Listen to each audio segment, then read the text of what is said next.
జ్ఞానకర్మ సన్యాస యోగము 4వ అధ్యాయము 9వ శ్లోకము.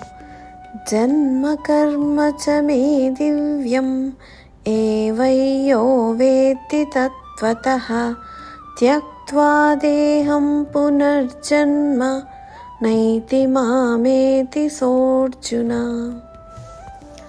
తాత్పర్యము: ఓ అర్జున, నా జన్మ అవతారములు కర్మములు దివ్యములు అనగా నిర్మలములు అలౌకికములు.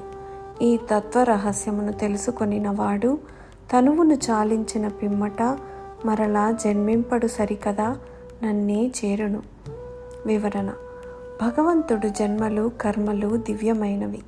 వాస్తవానికి ఆయనకు ఏ కర్మలు చేయాల్సిన అవసరం లేదు.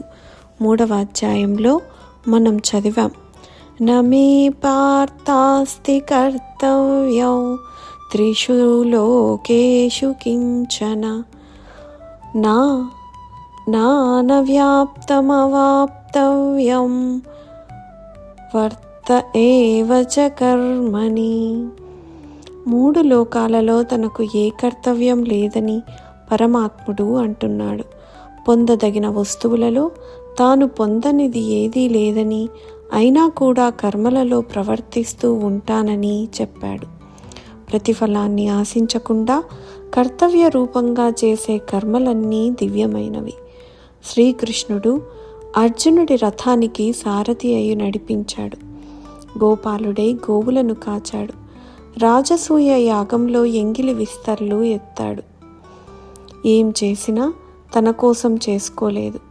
ఈ విధంగా ఆయన జన్మ కర్మలలోని దివ్యత్వాన్ని తత్వరూపంగా తెలిసినవాడు పరమాత్మ ప్రాప్తినే పొందుతాడు.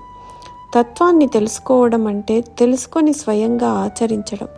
అందుకే మన గీతా పరివార్లో గీతా చదివించు, జీవితంలో అన్వయించు అని చెప్తాము. కేవలం చదవడం చదివించడం కాక జీవితంలో ఆచరించడం చాలా ముఖ్యం. పరమాత్ముడు ఆచరించిన విధంగా కర్మలన్నీ ఆచరించినప్పుడు మనం కూడా ఆయననే పొందుతాము. పరమాత్మ ప్రాప్తికి ఇంతకన్నా సరళమైన మార్గం ఏదీ లేదు.